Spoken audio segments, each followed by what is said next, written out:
আমি যে আচমকা বিজেপিতে মানে জয়েন করা, কতদিনের প্ল্যানিং ছিল আর মানে কাজ কি করতে পারছিলেন না? বছর থেকে বসে আছে, মনে মনে চাচ্ছিলাম, কিন্তু যখন ডাকলো আমাকে চলে আসলাম আমি। মানে কোথাও গিয়ে আপনার বিরুদ্ধে যে অভিযোগগুলো উঠেছিল সেখানে বিরোধীরা এখন ভাবছি যে এই অভিযোগগুলো উঠেছে ওরা, তাহলে সব বানানো ফাঁকসা কিচ্ছু করতে পারেনি। একবারে পিতা পুত্র একসঙ্গে যোগদান করলেন? হ্যাঁ, পিতা পুত্র, আমার মিসেস, সবাই, মানে সপরিবারে।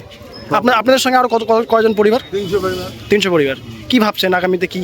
আরও দেখি লাখো ভাড়া দিতে, যেখানে 12,000 দিচ্ছে বিজেপি, তাহলে 30,000 দিচ্ছে। এবারে পিতা পুত্রের যোগদান কি বলবেন? এটা তো একটা ভালোই দিক, পিতা পুত্র যেখানে সাফল্য আসবে। মানে পিতার সঙ্গে একসঙ্গে পথ চলা, তারপর রাজনীতির ময়দানে আজকে বিজেপিতে যোগদান করলেন। রাজনীতি শিখছি, হ্যাঁ। পিতার হাত ধরে আমরা রাজনীতি। আমার ঠাকুরদা ছিল প্রধান, আমার জ্যাঠা ছিল কংগ্রেসের ব্লক সভাপতি, পঞ্চায়েত 3বারের কন্টেস্টেড এমএলএ দাঁড়িয়েছিল। তারপরে আমার বাবা তৃণমূলের প্রতিষ্ঠাতা এবং ব্লক সভাপতি ছিল। তারপরে আমি রাজনীতির ছাত্র পরিষদ ছিলাম, তারপরে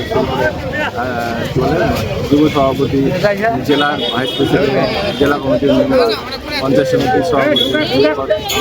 তৃণমূলে থেকে কি মানে কোনোভাবে কাজ করতে দেওয়া হচ্ছিল না? বা তৃণমূলে কাজ করার মতো আর জায়গাও নেই। এই সরকার আর কাজও করতে পারবে না। 8 লক্ষ কোটি টাকা যার ঋণ, এই সরকার বেশিরভাগ টাকাই আপনার সুদ দিতেই চলে যায় এবং বাংলার উন্নয়ন কোনো কিছু হয় না। গত 15 বছরে আর সেরকমভাবে সেই কোনো উন্নয়ন দিয়ে পাচ্ছে না, শিল্প নেই। বাংলাতে একটা হাহাকার পরিস্থিতি। আজকে কলেজে ভর্তি দেখো, ছাত্রছাত্রী নেই, কলেজগুলোতে ফাঁকা হয়ে যাচ্ছে, সবাই বাইরে চলে যাচ্ছে, এখানে কোনো কর্মসংস্থান নেই, কোনো ভবিষ্যৎ নেই।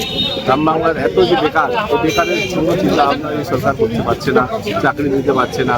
এখানে শিল্পের জোয়ার আনতে হবে, ওই জন্য ডবল ইঞ্জিন সরকার দরকার। বাংলা এখন যদি উন্নয়ন করতে চাই তাহলে আমাদের ডবল ইঞ্জিন সরকার দরকার। কারণ বিগত 49 বছর ধরে ডবল ইঞ্জিন সরকার বাংলার মধ্যে দেখে নেই, যার ফলে আজকে বাংলার এই দুর্দশা। প্রত্যেকটা রাজ্য আজকে 6 লেন 8 লেনের রাস্তা হচ্ছে, আমরা এখনো 4 লেনের রাস্তায় করতে পারছি না, তাই না? আমরা আজ আমাদের এখানে কোনো শিল্প নেই, কোনো ইয়া নেই, আজকে সব কিছুই হচ্ছে না। আজকে 100 দিনের কাজ নেই। আজকে গ্রামীণ মানে ভারতের মানে কেন্দ্র সরকারের যে প্রকল্প একটাও সেখানে হচ্ছে না, যার ফলে আমরা পিছিয়ে পড়ে আছি, তাই না? দাদা, আগামীতে কি প্ল্যান আপনার?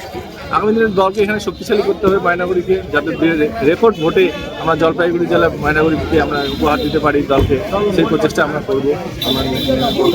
আজকে থেকে পুত্র জয়েনিংটা আপনাদের সামনে, সবার সামনেই হলো এবং ওনার সঙ্গে আমাদের পার্টির কার্যকর্তাদের সঙ্গে এই কর্মীরাও এই প্রোগ্রামে জয়েন করে নিয়েছে। মোট কতজন?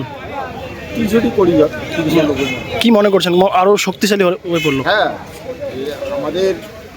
আমাদের বিধানসভায় এদের নতুন লোক জয়েনিং হওয়াতে আমাদের সংগঠন আরও শক্তিশালী হবে। আরও ভালো ভালো খবর দেখতে সাবস্ক্রাইব করুন বাংলা হান্টের ইউটিউব চ্যানেল। বাংলা হান্টের আরও খবর দেখতে নজর রাখুন। বাংলা খবর মানেই বাংলা হান্ট।